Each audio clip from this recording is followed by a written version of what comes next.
आप लोगों को अभी मार्केट वगैरह घर वगैरह का भी काम करना है। तो मैं सबसे पहले परम पूज्य बाबा साहब डॉक्टर BR अम्बेडकर तथा करोड़ों करोड़ों दलितों शोषितों मजलूमों के मसीहा वाम सेव DS4 तथा बहुजन समाज पार्टी के संस्थापक, सामाजिक परिवर्तन के क्रांतिकारी अग्रदूत, महानायक मानवर कांसी राम साहब के चरणों में सच्ची श्रद्धांजलि अर्पित करता हूँ।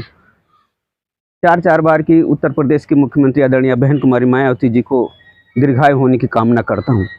यहाँ पर आज आदरणीय बहन कुमारी मायावती जी के दिशा निर्देशों पर गांव चलो अभियान के तहत जो ये बैठक धमरुआ सेक्टर की हुई है, इस बैठक में उपस्थित हमारे सभी सीनियर, जिले से, मंडल से, विधानसभा से, सेक्टर के बूथ के हमारे सभी साथी जो यहाँ पर उपस्थित हैं, मैं सभी का एक साथ हार्दिक स्वागत वंदन अभिनंदन करता हूँ साथियों।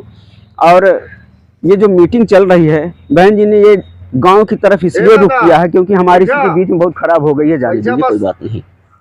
जो आज हमारे अपने लोग, हमारे अपने ही साथी जो है आज कुछ पार्टियों के बरगलाने में आकर के किसी और अन्य पार्टी के ये तरफ रुख कर रहे हैं, साथियों बहुत दुख की बात है। और इस बैठक का एक मुख्य उद्देश्य होना चाहिए था। आदरणीय बहन कुमारी मायावती जी के दिशा निर्देशों पर ये बैठक हो रही है। इस बैठक का एक उद्देश्य ये है कि आप गांव की तरफ चलिए, अपने नए युवा कार्यकर्ताओं को जोड़ें, अपनी नई युवा मिसाइल तैयार करो ताकि हम 2024 में अपनी लड़ाई लड़ सकें। लेकिन दुर्भाग्य से हमारा युवा वर्ग जो है आज वो बहुजन समाज पार्टी के कार्यों को न समझ करके बल्कि ताश की गड्डी फेंकने में मस्त है। वो चौराहे पर बैठकर गपशप करने में मस्त है, लेकिन वो मीटिंग में आने को तैयार नहीं। ये सोचनी है, ये आप लोगों को सोचना पड़ेगा। यहाँ पर जितने हमारे साथी आए हुए हैं, जो बैठे हुए हैं, आप लोग अपने अपने यहाँ जरूर अध्ययन करिए कि क्या स्थिति, अगर यही स्थिति लागू रह गई तो क्या आने वाले समय में हम आज़ादी को कायम रख पाएंगे? क्या हम अपने बीवी बच्चों को, आने वाली पीढ़ी को हम ये आज़ादी दे पाएंगे? नहीं साथियों, ऐसा नहीं होगा। जितना हमारे बुजुर्गों ने मेहनत किया है, हम उसको खोते जा रहे हैं, उसको हम संभाल नहीं पा रहे हैं। क्यों? क्योंकि हमारा युवा वर्ग इस समय किसी न किसी के बहकाओं में भटक गया। समय बहुत कम है, मैं फिर भी एक छोटा सा आपको उदाहरण देना चाहता हूँ। जैसे एक शिकारी होता ना, एक शिकारी एक जंगल से एक तीतर पकड़ कर, हम लोग देहाती हैं, तीतर जानते हैं ना आप लोग, तीतर को मार मार कर खाते भी लोग। उस तीतर को पकड़ कर लाते हैं और वो उसको काजू बादाम किशमिश खूब खिलाता है। और एक दिन जब वो तीतर बड़ा हो जाता है तो वो शिकारी उस तीतर को लेकर के जंगल में जाता है और जाल बिछाकर उस तीतर को वहीं रख देता है और कहता है, झाड़ के आड़ में जाकर बैठता है और कहता है जोर से, बोल बे। और वो तीतर जोर जोर बोलने लगता है। उस जंगल के सारे तीतरों ने ये सोचा कि आज हमारी कौम का, हमारे समाज का, हमारी बिरादरी का आज किसी मुसीबत में है, किसी संकट में है, चलकर देखते हैं। और सारे जो है जंगल के कुछ तीतर आकर उस जाल पर बैठ जाते हैं और फंस जाते हैं।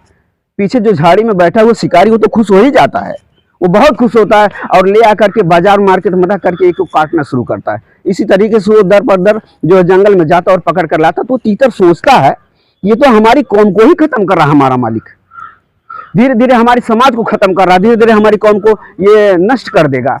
फिर वो सोचता है तीतर, अगर मैं बोलता हूँ इसके खिलाफ तो मुझे मारकर खा जाएगा। इससे बेहतर यह है कि मैं बोलूँ ही ना, मैं अपने काजू बादाम किशमिश में मस्त रहूँ, मुझे किसी समाज की चिंता नहीं है। इसी तरीके से आपके बीच में तमाम जो है तीतर आते हैं, चाहे वो रामदास अठावले, उन्होंने कहा था कि बीजेपी वाले मुझे 8 सीट दे दें तो मैं मायावती को खदेड़ दूंगा उत्तर प्रदेश से। इसी तरीके से तमाम BMP वाले, खटिए वाले आते हैं, हेलीकॉप्टर वाले आते हैं। आप लोगों के बीच में अभी 2 तो ऐसी लड़ने का काम किए, तो वो तीतर के समान है, जो आपका भाई, आपका बेटा, आपके समाज का बनकर आते हैं और वोट काटने का काम करते हैं। साथियों, इन्हीं सब बातों को सचेत करने के लिए गाँव की तरफ चलने का आदेश आदरणीय बहन कुमारी मायावती जी ने दिया है। मैं अशोक भाई की इस मीटिंग से संतुष्ट नहीं हूं और ना ही ये जवाबदेही है, लेकिन उन्होंने कहा कि मैं हर बूथ पर जाकर के मीटिंग करवाऊंगा, इसलिए ये मीटिंग जो है अब गांव की तरफ रुख किया जाएगा। ये मीटिंग माने तो है, लेकिन ये बूथ स्तर की मीटिंग हो सकती है, लेकिन इस सेक्टर की मीटिंग माने नहीं हो सकती है।